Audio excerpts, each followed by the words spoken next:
Hello students, welcome to my YouTube channel AM and AC classes।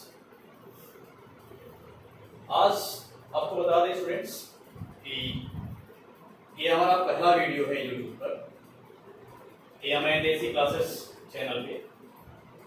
तो इसमें हम chemistry का इंट्रोडक्शन जो है देखेंगे, केमिस्ट्री के इंट्रोडक्शन पर जो है बात करेंगे। तो बेसिकली ये जो इंट्रोडक्शन टॉपिक हमने लिया है केमिस्ट्री का, ये क्लास 11 से स्टार्ट है। बेसिकली यहाँ पर हम क्लास लिखते हैं, क्लास कौन सी है? क्लास 11, ठीक है। जैसा हमने स्टार्टिंग में आपको एक बार बताया था, जो पहली वीडियो आई थी उसमें कहा था कि आपको A to Z कोर्स जो है कंप्लीट कराया जाएगा। तो यहाँ केमिस्ट्री हम 0 से स्टार्ट करेंगे और इसको एक कंप्लीट कोर्स तक लेके चलेंगे, जो 11th एंड 12th में प्रोवाइड किया गया है CBSE बोर्ड में। तो आज हमने क्लास 11th में जो है पहला वीडियो लिया है केमिस्ट्री के इंट्रोडक्शन का। इसके इंट्रोडक्शन पर हम बात करेंगे। इंट्रोडक्शन में क्या बात करेंगे कि केमिस्ट्री जो है क्या होती है, थोड़ा सा इसका हिस्टोरिकल फैक्ट भी देखेंगे, केमिस्ट्री अस्तित्व में आई कैसे, ठीक है। और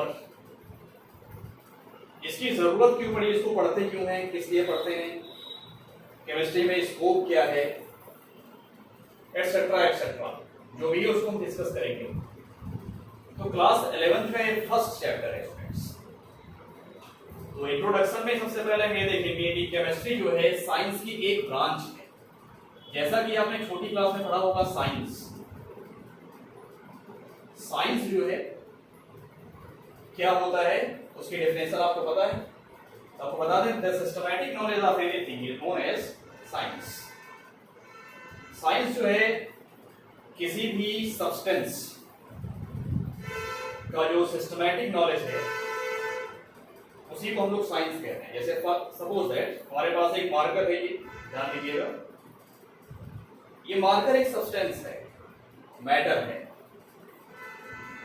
तो इस मार्कर के बारे में बहुत सारी जानकारी है हमारे पास, जैसे कि किस कलर का है, किस चीज से बना हुआ है, मतलब इसका कंपोजिशन क्या है, इस तरह से बहुत सारी बातें इसी के बारे में है। और एक किस कलर का दिख रहा है, तो सारी बातें इसी के बारे में। तो आपसे हमें पूछते हैं व्हाट इज दिस, तो आप कहेंगे ये ब्लू कलर से लिखता है, जिसको लिखते थे ब्लू कलर में चलता है। तो है तो इसी की बात, लेकिन आपकी बात हम समझ नहीं पाए, ये सिस्टमैटिक बात नहीं हुई। यदि हमने आपसे पूछा व्हाट इज दिस, तो आप कहेंगे इट इज अ मार्कर। ये सिस्टमैटिक बात नहीं।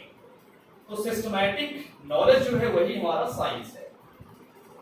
तो छोटी क्लास में आपने इसके बारे में पढ़ा होगा, ठीक है। ये इसकी डेफिनेशन हुई, इसमें बहुत डिटेल में नहीं जाएंगे।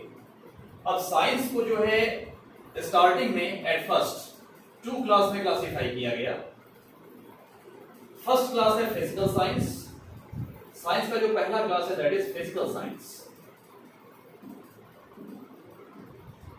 और इसकी जो नेक्स्ट दूसरी क्लास है साइंस की, जो दूसरा पार्ट है वो है लाइफ साइंस, ठीक है ना। Physical science and life science. तो स्टार्टिंग में केमिस्ट्री का कहीं कोई नाम नहीं था, केमिस्ट्री के बारे में कोई कुछ जानता ही नहीं। लेकिन अब यहां क्वेश्चन ये होता है कि केमिस्ट्री की जरूरत कब कैसे हुई, और ये कैसे इसका फॉर्मेशन हुआ, कहां पर हुआ। तो आपको हम बता दें कि जो साइंस है इसका जो ये वाला क्लास है और ये वाला क्लास है, ये दोनों ही सब्सटेंस की जो है स्टडी कराते हैं, ठीक है ना। फिजिकल साइंस भी सब्सटेंस की स्टडी कराएगा और लाइफ साइंस भी जो है सब्सटेंस की स्टडी कराएगा। दोनों सब्सटेंस के बारे में जो है बताते हैं, उसकी स्टडी कराते हैं। तो जो फिजिकल साइंस है ये सब्सटेंस के बारे में क्या बताता है, इसको फिजिक्स वाले स्टूडेंट समझ सकते हैं, उसको आप फिजिक्स के डेफिनेशन में देख सकते हैं। इसमें यह बताया जाएगा कि जैसे ये सब्सटेंस है हमारे पास में मार्कर, ये क्या क्या कर सकता है, इसकी एक्टिविटीज क्या क्या होंगी। जैसे इसको हम एक जगह ऐसे रख दें जो स्टेबल है, फोर्स लगाएंगे, फोर्स के डायरेक्शन में मूव करने लग जाएगा, ठीक है। तो फोर्स, वर्क, इस तरह से बहुत सारी जो बातें हैं उन सभी की स्टडी इस पार्ट में की जाती है साइंस के, इसके बारे में। अब लाइफ साइंस की बात करते हैं तो लाइफ साइंस ये बताता है कि ये जो सब्सटेंस है ये लिविंग है या फिर नॉन लिविंग है, ठीक है ना, लिविंग है या फिर नॉन लिविंग है। अब लिविंग होने के जो है क्या सिम्टम्स होते हैं और नॉन लिविंग होने की क्या सिम्टम्स हैं। यदि लिविंग है तो उसमें कौन कौन सी बातें आ सकती हैं, तो एक आपके पास में बुक हो गई लाइफ साइंस की। तो ये कुछ ऐसा जो है, मतलब कुछ ऐसी स्टडी आपको जो है करवाता है साइंस का ये वाला पार्ट कि सब्सटेंस लिविंग है या फिर नॉन लिविंग। नॉन लिविंग है तो उसमें क्या क्या बातें हो सकती हैं, सेल्स डेड होंगी या फिर लिविंग स्टेट में होंगी। जो लिविंग स्टेट में उसमें सेल्स कितने टाइप की होंगी, एटसेट्रा एटसेट्रा, ये सारी बातें जो है उसमें बताई गई है।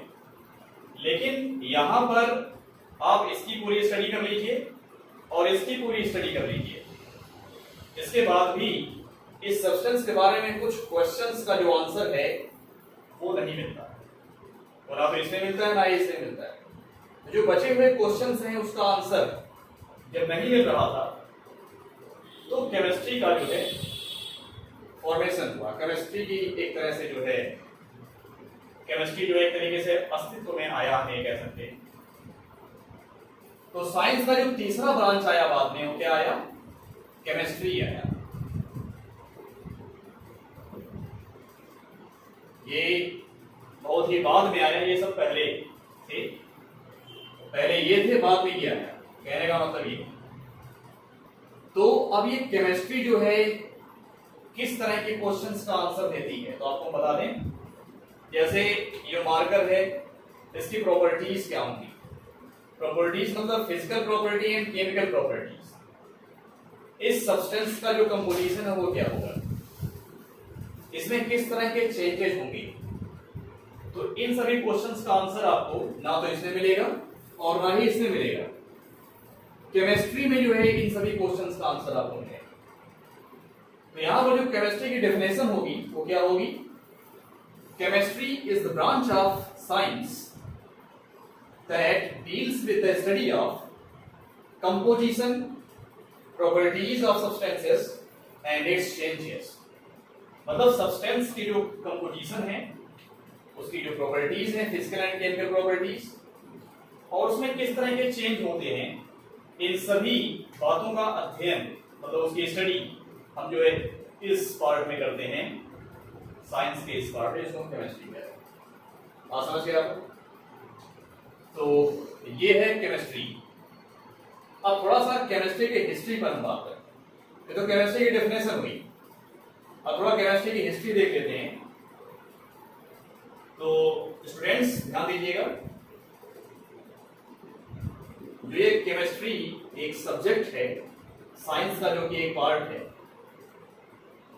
केमिस्ट्री एक वर्ड है, वर्ड का मतलब एक शब्द है जो साइंस के एक पार्ट को नॉमिनेट करता है, ठीक है ना। साइंस का जो पार्ट है इसको ये नॉमिनेट कर रहा है, इसी वर्ड से हम इस सब्जेक्ट को रिप्रेजेंट करते हैं। तो केमिस्ट्री एक शब्द है, मतलब एक वर्ड है, और ये केमिस्ट्री वर्ड मिस्र एक कंट्री आप लोगों ने सुना होगा, मिस्र एक कंट्री है। तो मिस्र जो कंट्री, वहां पर उसके लोकल वर्ड्स हैं बहुत सारे। तो मिस्र के कीमिया वर्ड से इस केमिस्ट्री को लिया गया है। मिस्र के कीमिया वर्ड से इस केमिस्ट्री का फॉर्मेशन हुआ, केमिस्ट्री वर्ड का फॉर्म। और कीमिया की मीनिंग जो होती है, ये तो कीमिया जो है ये आपका हो गया मिस्र का लोकल, मिस्र के लोकल लैंग्वेज का एक वर्ड हो गया, एक शब्द। और इसकी मीनिंग इंग्लिश में क्या होती है, इंग्लिश आपका वर्ल्ड वाइड लैंग्वेज है, तो इसकी मीनिंग जो इंग्लिश में होती है वो क्या होती है, इसकी मीनिंग होगी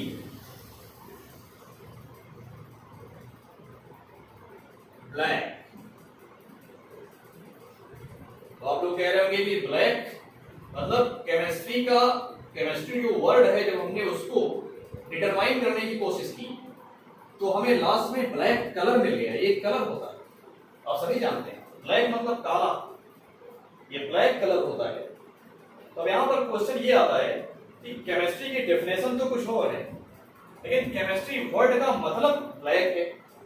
इस ब्लैक कलर का केमिस्ट्री सब्जेक्ट से क्या रिलेशन है? यहां पर एक न्यू क्वेश्चन है जो इस ब्लैक कलर का केमिस्ट्री सब्जेक्ट से, जो कि साइंस का एक पार्ट है, उससे क्या रिलेशन है? तो आपको हम बता दें, इसमें जो मिस्र कंट्री है, जो आप यहां देख रहे हैं लिखा हुआ है मिस्र कंट्री, मिस्र जो है वहां की जो अर्थ क्रस्ट है, अर्थ क्रस्ट का मतलब जो अर्थ की ऊपरी ले सतह है, एक तरह से आप सभी जानते हैं अर्थ क्रस्ट के बारे में। जो मिस्र का अर्थ क्रस्ट है वो बाकी कंट्रीज के कंपैरिजन में थोड़ा सा ज्यादा ब्लैक है, ठीक है, एकदम ब्लैक नहीं है लेकिन थोड़ा ज्यादा ब्लैक है बाकी कंट्रीज के कंपैरिजन में।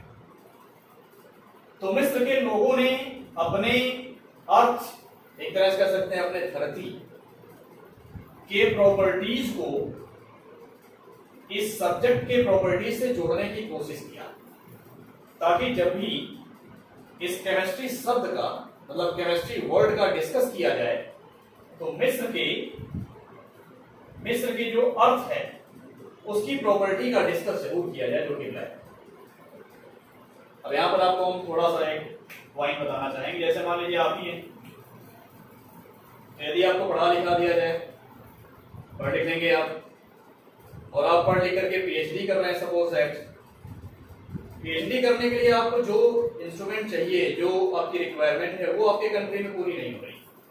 इसके लिए आप क्या करेंगे? विदेश जाएंगे, फॉरेन जाएंगे। तो फॉरेन में आपको वो सारी सुविधाएं मिल रही हैं जो आपको अपने कंट्री में नहीं मिल रही। तो आपने वहां पर अपनी रिसर्च कंप्लीट कर ली, तो आपने अपनी रिसर्च कंप्लीट कर लिया, तो रिसर्च कंप्लीट किया तो वहां पर जो आपका एक नाम रोशन हो रहा है, आपके नाम के साथ साथ आप जो है उस कंट्री का नाम रोशन करना चाहेंगे जहां पर आपने रिसर्च पूरी की, या फिर जहां आपका बर्थ प्लेस है, जो आपकी बर्थ कंट्री है, वहां का नाम रोशन करना चाहेंगे। तो हमें उम्मीद है आपको ये बात समझ में आ गई होगी। तो हमेशा हर व्यक्ति के अंदर ये बात होती है कि वो अपने कंट्री का नाम रोशन करना चाहता है, सबको अपने कंट्री के अर्थ पर गर्व होता है। उसी तरीके से जो मिस्र है, मिस्र को अपने अर्थ पर गर्व है। तो उसने क्या किया, क्योंकि मिस्र में ही मिस्र के जो लोग थे उन लोगों ने केमिस्ट्री का फॉर्मेशन किया, केमिस्ट्री सब्जेक्ट को बनाया, और स्टार्टिंग में उसका नाम ही दिया था कीमिया। कीमिया मतलब ब्लैक, कीमिया वो अपने अर्थ के काले रंग को कहते थे, मतलब ब्लैक कलर को बोलते थे। बाद में आईयूपीएससी के थ्रू इस कीमिया वर्ड को केमिस्ट्री कर दिया गया, जो कि अब वर्ल्ड वाइड, ठीक है। तो इस तरह से केमिस्ट्री का फॉर्मेशन हुआ।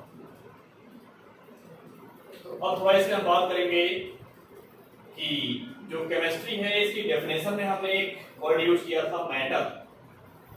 मैटर या सब्सटेंस।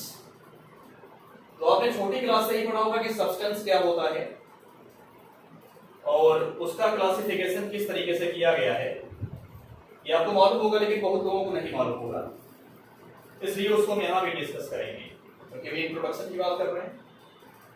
तो मैटर को थोड़ा सा साइड में रखते हैं, तो हम पढ़ाएंगे ये आपको matter, what is matter and what is the classification of matter, इसको हम बाद में डिस्कस करेंगे। इससे पहले थोड़ा हम केमिस्ट्री के स्कोप पर बात कर लेते हैं, केमिस्ट्री के बारे में, या केमिस्ट्री का क्या स्कोप है। तो स्टूडेंट्स आपको हम बता दें, केमिस्ट्री में जितना स्कोप है उतना किसी भी सब्जेक्ट में नहीं है, ठीक है। जितना स्कोप केमिस्ट्री सब्जेक्ट में है उतना स्कोप किसी भी सब्जेक्ट में नहीं, ठीक है। जैसे आपको बता दें, कुछ फील्ड के बारे में आपको बता देते हैं, लेकिन ध्यान रखिए कोई भी फील्ड केमिस्ट्री की बनेगी तो केमिस्ट्री के ब्रांच से बनेगी, ठीक है। तो जो केमिस्ट्री है पहले इसको हम क्लासिफाई कर लेते हैं, फिर उसके स्कोप को समझते हैं। केमिस्ट्री, केमिस्ट्री को मेनली 3 क्लास में क्लासिफाई किया गया है। आप लोग पहले से जानते होंगे, पहले यहां पर हम डिस्कस कर ले रहे हैं। केमिस्ट्री को 3 क्लास में क्लासिफाई किया गया है। एक है आपका इनऑर्गेनिक केमिस्ट्री, तो समझ जाइए इनऑर्गेनिक हमने लिख दिया और ये केमिस्ट्री हो गई। हम बोल रहे हैं, आप समझिएगा, इनऑर्गेनिक केमिस्ट्री। दूसरी है ऑर्गेनिक केमिस्ट्री, ठीक है। और तीसरा जो पार्ट आता है केमिस्ट्री में, केमिस्ट्री की तीसरी ब्रांच आती है, वो क्या है, उसको बोलते हैं फिजिकल केमिस्ट्री, ठीक है ना। तो केमिस्ट्री को मेनली जो है 3 क्लास में क्लासिफाई किया गया, inorganic chemistry, organic chemistry and physical chemistry. तो केमिस्ट्री के 3 जो है मेन पार्ट है, मेन क्लासेस हैं केमिस्ट्री। तो अब इन्हीं मेन क्लासेस के बेसिस पर केमिस्ट्री के और पार्ट होते हैं। जैसे आपको बता दें, इनके अलावा जो है, अब यहां पर केमिस्ट्री के जो पार्ट हैं वही आपके स्कोप हो गए केमिस्ट्री। जैसे मेडिसिनल केमिस्ट्री, ठीक है, न्यूक्लियर केमिस्ट्री, वार केमिस्ट्री, एग्रीकल्चरल केमिस्ट्री एटसेट्रा। तो इस तरह से हमने जो केमिस्ट्री का नाम लिया, उसी तरह से बहुत सारी केमिस्ट्री है। उसमें एक पॉलीमर केमिस्ट्री भी आती है, पॉलीमर केमिस्ट्री में ज्यादा है इसको, ठीक है। तो कहने का मतलब यह है कि केमिस्ट्री के 3 मेन क्लास हैं, मेन पार्ट हैं। इनके अलावा जो और पार्ट हैं, जैसे न्यूक्लियर केमिस्ट्री हो गई, मेडिसिनल केमिस्ट्री, एग्रीकल्चरल केमिस्ट्री, वार केमिस्ट्री, पॉलीमर केमिस्ट्री एटसेट्रा। ये जो केमिस्ट्री के इनके अलावा पार्ट है, यही इनके स्कोप हो गए। तो यदि आप केमिस्ट्री को आगे पढ़ते हैं, जैसे अगर आपने इंटर पढ़ा, इसके बाद फिर ग्रेजुएशन किया, उसके बाद फिर आपने पीजी किया, पोस्ट ग्रेजुएशन केमिस्ट्री से, मतलब केमिस्ट्री से एमएससी आपने किया, तो आपको केमिस्ट्री में बहुत जो है फायदा मिलने वाला है। मास्टर डिग्री इसमें ले लेने से आपको केमिस्ट्री में ज्यादा फायदा मिलेगा। अब बैठे नहीं रहेंगे यदि आप पढ़ने वाले हैं, तो मतलब मिला जुला के आपको पढ़ना है, ठीक से मेहनत से पढ़ना है। और यदि आप केमिस्ट्री से एमएससी कर लेते हैं तो केमिस्ट्री के बहुत स्कोप हैं, आप किसी भी स्कोप में जा सकते हैं। जैसे आप केमिकल इंडस्ट्रीज में जा सकते हैं, ठीक है, इंडस्ट्री, केमिकल इंडस्ट्री बहुत सारी हैं, वहां आप जा सकते हैं। आप मेडिसिनल केमिस्ट्री के फील्ड में जा सकते हैं, आप कोल माइनिंग में केमिस्ट बन सकते हैं, ठीक है। और जो है एग्रीकल्चरल केमिस्ट्री में आप फर्टिलाइजर फील्ड में जा सकते हैं। इसी तरह से न्यूक्लियर केमिस्ट्री फील्ड में आप जा सकते हैं, अच्छा स्कोप है। पेट्रोलियम में आप जा सकते हैं, जैसे पेट्रोलियम में अपने यहाँ ONGC है, IOCL है। ONGC मींस होता है oil natural gas corporation limited, और IOCL मींस होता है इंडियन ऑयल कॉर्पोरेशन लिमिटेड। तो इस तरीके से बहुत सारी फील्ड है जहां पर आप अपना कैरियर सेट कर सकते हैं, ठीक है ना। हमने यहाँ पर केमिस्ट्री के स्कोप के बारे में बात की, केमिस्ट्री के 3 मेन क्लासेस आपको बताए गए, ठीक है। और केमिस्ट्री किस लिए पढ़ते हैं ये आपको बताया गया, क्या जरूरत पड़ी इसकी, इसका फॉर्मेशन किस कंट्री में हुआ वो आपको बताया गया, ठीक है। मतलब इस वीडियो में हमारा इंट्रोडक्शन जो है वो कंप्लीट हुआ। और इसके आगे की जो वीडियो आने वाली है उसमें आप पढ़ेंगे what is matter and what is the classification of matter. तो इस वीडियो में इतना ही स्टूडेंट्स। यदि वीडियो अच्छा लगे तो आप इसको लाइक, शेयर एंड सब्सक्राइब करना ना भूलें। इसको सब्सक्राइब करें और बेल आइकन को प्रेस कर देंगे तो जैसे ही वीडियो अपलोड होगी इसके आगे वाली, वो आपको तुरंत मिल जाएगी। ओके, जय भारत, जय भारत।